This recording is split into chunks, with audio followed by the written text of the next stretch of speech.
I did meet Kevin. Yes, obviously, yes. And Mary. And, but Kevin and I spoke a few times. And going into this, look, when something's based on real events and inspired by real events, I think as an actor, probably as a director too, I suppose, you come into it with a little more responsibility, reverence, etc.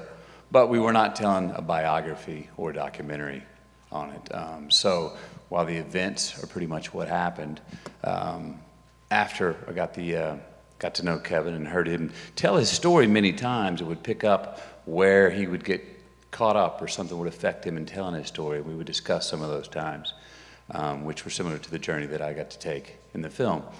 But after that, it was, we fictionalized some things that keep the spirit of the truth, but fictionalized some things with work with Paul.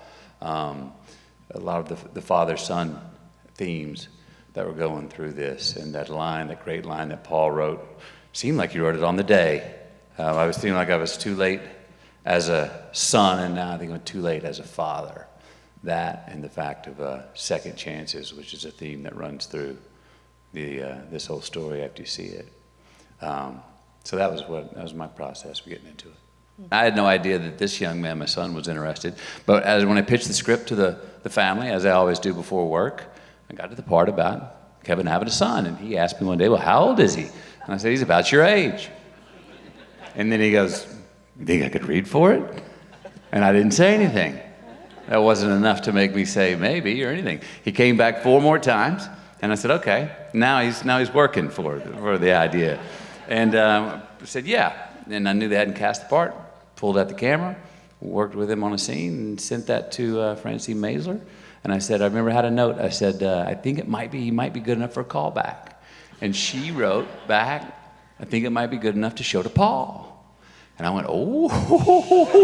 And I said, well, if you do that, will you do me one favor? Will you pull the last name off? So it's just, there's no McConaughey on the end of that. And she said, yes. Next call I got, that he said, he goes, hey, that's the guy, that's the son.